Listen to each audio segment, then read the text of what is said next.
was the news that was. That was the news that was. Okay. That was my attempt at another variation on the introduction of Stand Up Speaker UK presents That Was the News That Was. Sorry, I know I made you suffer. My apologies. Anyway, welcome to this week's news review, although there will be things I'll be talking about which maybe you're not aware of. I hope not. And as you know, I like to look at a theme. So in this case, I'm going to use the word truth. As you know, the tagline for this podcast is Hear the Truth.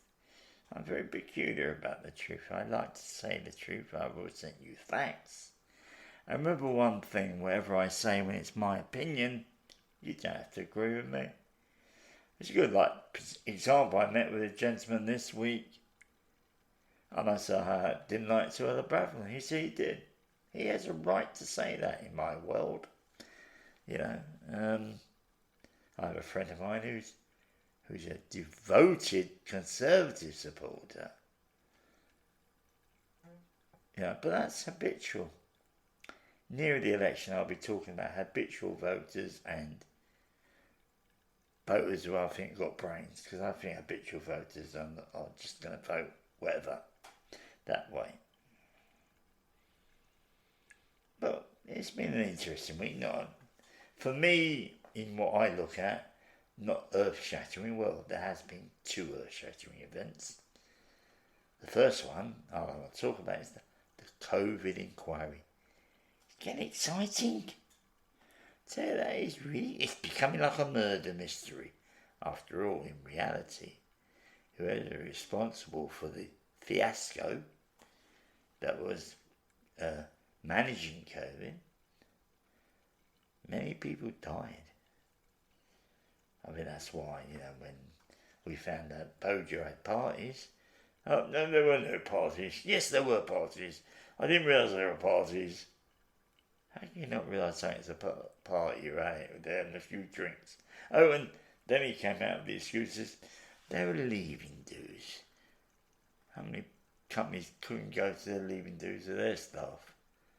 Or if somebody passed away at the funeral, which is more prevalent. But now we're getting suspects come up, in my mind anyway, and I'll present them to you, and you tell me if I'm right. One who's completely off the ball, and I don't think he had anything to do with it, but he was part of the cabinet, is Michael Gove. And I think he's panicking, because he thinks he's going to go down. You're going to go down, son, ain't you? He was asked a question, and of course, like most of them, avoided the question totally. And the KC, who I thought was pretty good, started losing his cool. And they got this woman who's presiding over it. She says, let's calm down for a minute. Calm down. Sorry. It was very funny. Because... But so he's, I would say, by complicit, could be put into the dock. Then we have Dominic Cummings, that fine pillar of society, who I read the other day was laughing about the trip to Barnard Castle, as you may remember. He went to test his eyes, took his family with him. Yeah, as I said, when I mentioned that, he goes for the judge. His wife and child are both dead because he couldn't see. He said, well, sorry, Your Honour, I was just testing my eyes. No, total lie. Yeah, it so happened that very day was her birthday. So, he took her out. How many people couldn't take out their partners on their birthday? I asked myself. And he was complicit in setting some of these rules according to the rumours. I would say by complicity he's guilty, personally myself. Now we have somebody who I think made a few bob out of it. Matt Hancock. The one of television fame now. Because, as one of the secretaries said, he had the solution. He kept on saying he's got a solution. Well, you got a solution, you share it. It's just like Scholar Bradman talking about a document last week, and you won't share it. Well, there is no document. It's her talking. But yeah, I believe he's guilty. I also think there was a case of him making some money out of some of this PPE. What I was quite annoyed at when PPE personally myself, as I heard that some British companies were offering to make it. They said they changed their manufacturing machines to be able to make this. Of course, they're thinking about business because they're closed down. No, we have somebody. We got stuff from Turkey. Don't worry. Spent several £1 million on this stuff from Turkey, and it's totally useless, and they haven't got the money back. If they have to tell me, please. I'd like to know. But to my knowledge, they never got the money back. So, £2 million up the Swanee. And, okay, let me be blunt. Somebody got a few bob to help me that contract get through. There's something in government called lobbying. You might have heard this phrase. Lobbying is useful. Actually, one of the biggest lobbies are the power companies. And I've really got, like as we know, January, our power's going back up again. But what they do is this, really. A bill is going to go through. If they don't like it, a bill has to be read in a certain time frame, a certain part of the day. And if it can't be read, the bill's not. If it's, if they go over the previous bill, can't say, so we're going to stop this. Well, they should do. Then the bill's not read. It doesn't go through. That's why some of these promised bills that we get through never happen. And so it's actually sometimes an opposing body that would delay it. So it never go through. Yeah, we hear loads of things about that. So I personally feel somebody got a few bob out of it, and I think it's Hancock. I'll say it blatantly. Maybe some other people in the cabinet, other people around. Unfortunately, as we know, money is a big tantalizer to people. I'm going to share you a story about me. I'm an idiot. True, I'm an idiot. You'll say I'm an idiot. I know a bloke who got paid, and this is, God, in the 1970s. He got paid 500 quid to marry somebody to bring her to this country. And I'm talking to him one day, and some bloke turns up with the money. And he asked me, am I married? I said, no, I'm not. And he was an old bloke. He said, how would you like to earn £500, son? Easy job. I said, what? All you do is marry this woman, bring her over, that's it. She said, not even stay with you. Well, I'm old-fashioned. I believe marriage is fair. I've never been married, all right? Let's get this straight. But I thought, no, I'm not doing that. It's dishonest. Yeah? So there's lots of little things where you get what I call earners, because I come from the East End. But no, I'm very particular what I do. I'm an honest mug. I've got a friend of mine, he's always talking about, when are you going to earn money here? When are you going to earn money here? So it's a bloody tape recorder. And he said to me one day, Joanne, I saved £16,000. And I said to him, oi, you got 3 businesses. No wonder you got £16,000. I haven't got one. Well, there's this. Hopefully one day I might earn a couple of quid out of it. But we'll see. I'll probably do it anyway because I'm a mug. So that's Hancock. Now we've got the big two. Sunak and Johnson. Now, as we know, when that statement was made, I think everybody thought it was Johnson. Why are we bothering anyway? They're going to die. But now, the way Sunak is, he's rather paranoid about these, sending the migrants to Rwanda. I think if he had at one time, it was only Suella Braverman who wanted that. Now, why is he doing it? Sunak, I think he's doing it to try and keep the leadership. Power is a horrible thing. Johnson, as we know, it said many times during the inquiry, he was the wrong person at the wrong time for this sort of thing. He's very charismatic, and yes, he did win the election because he went around talking to people and people liked him. I don't, but that's me. Nobody likes it, can like you. So now we have it. We have, I think, 3 main suspects in this murder case. And it is murder. Johnson, Sunak and Hancock. Who is most to blame? Or are they all 3 to blame? Well, I think they're all 3 to blame. Then we've got Cummings off to one side, and that's it. Grove was just part of it. Well, anybody in the cabinet would be guilty. God, we could make Dottie Doris guilty. And of course she'll be saying, just like I went to grammar school, you don't say anything about me. So I would. I'd say a lot more about her. And that's rather worrying. Now, the next item, which I'm looking into. And if anybody has any information, I'd love to hear from you about this. As we know, last week I mentioned London Council is looking for £600 million to help with the homeless. Also, Croydon Council had filed for bankruptcy.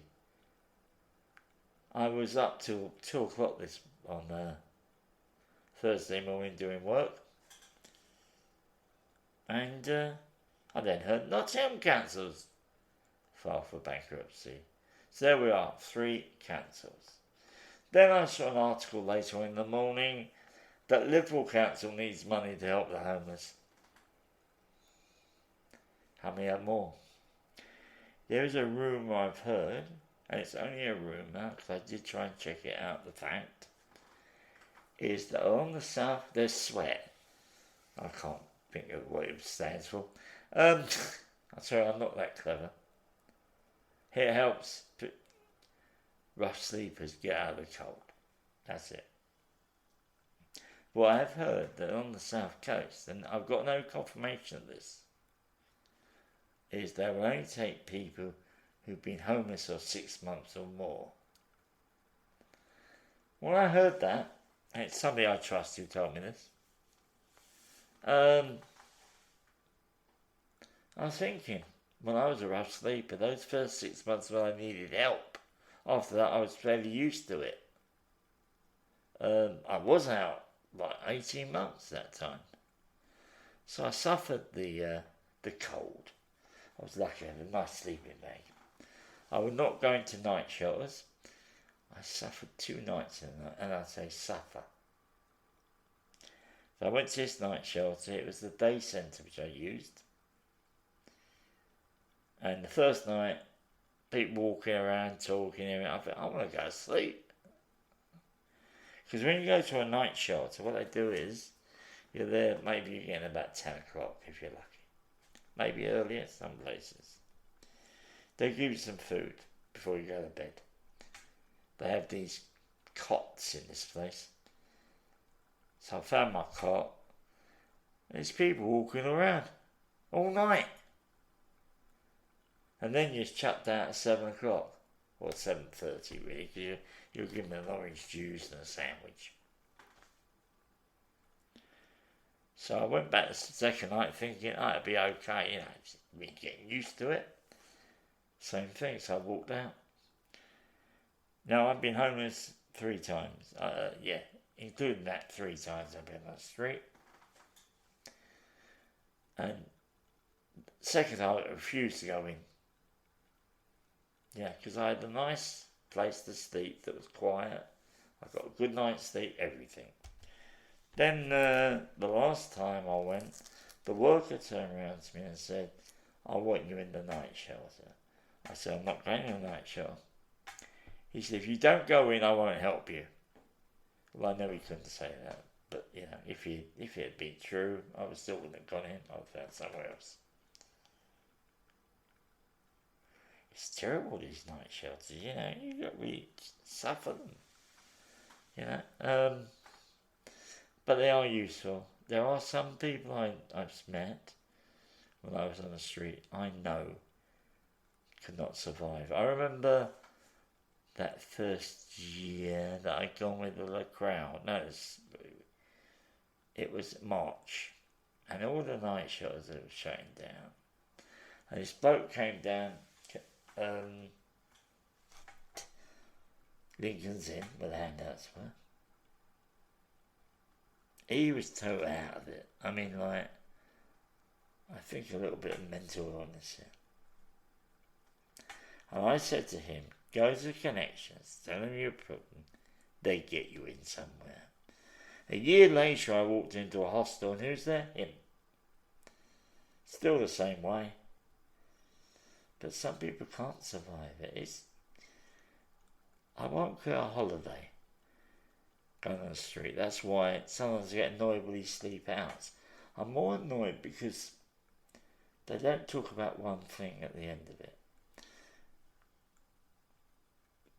When you stepped out, you get up the following morning, you get your gear ready, and then there's one thing you got to think about: survival. Either you got where you got to go, places. I asked one, but there used to be the Simon community used to come round to Covent Garden about 7:30 with a sandwich and coffee, or tea, or soup. So I had a coffee and a sandwich. And I said to some bloke I know, what are you doing today? And he drew out this piece of paper. It was a load of handouts he was going to go to during the day. I thought, is there nothing more in your life? I know there's another guy at Christmas. Usually you get special meals, yeah. I think you get enough socks and gloves to, I don't know, to start a stall. And one bloke I knew had a list of every single Christmas meal. And I used to go to a place called St Patrick's. And I said, that's what I go to. I wasn't going anywhere else. Because I don't need loads of socks and gloves. Socks are useful though. It is bad. But if they're going to make it that way, as I said before, after 6 months, I got into the swing of things. I sort of knew where to go, and that when you first go out. And there are also some people who cannot survive sleeping on the street.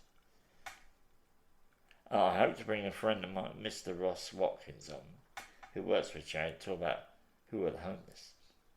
Because when I got the street, I'll admit to you, to me, the only homeless people were rough sleepers. There's a lot more to it. That brings to to what I really got annoyed about. Now on Wednesday, I don't know if you heard it, I've created a new line, or a new program called Real Lives. Real Lives is going to handle anything I can't put in the other two, and I've got guests till January, so at the moment I've done Real Lives. We've had the migrants being thrown out, which I'm going to talk about in a minute. Next week it's this guy talking about economy, how people believe in economy. I think I've got to think of a good title for it. And I might the following week, but it's not a regular thing. But I had Mr. Ross Watkins come and contact me. I've worked with Ross before on other projects. And he was kind of that migrants use his term, were being chucked out of the hotel. It's over 7 days to find a place. And at first I thought, like everybody else, it's the budget thing. But it wasn't. He then told me there's no such thing as legal migrants. There's people being permission to stay or not stay. And the ones who get stayed get to in the hotels. Now, that really interested me. Because we're not told that, are we? If you listen to some person on the news, and I heard something today from a news programme, these illegal migrants get hotels, they get our benefits, they get everything. Number one, they don't get the benefits, I knew that was a lie, but I didn't know about the hotels. They're put into compounds, normally. The ones that, until they're given permission to stay. And it really annoyed me. Because once again, we're going away from the truth, aren't we? We're told, okay, virtually all the migrants that come over, there's no difference, are going to be put there. I spoke to the council. The ministry. It's nothing to do with it. They told me, and I got wrong information. I let them talk. I actually forgot, They brought up 28 days. But some of them only given 7 days to find a place. So then they told me I should go to, that was the Home Office, I should go to Dulac.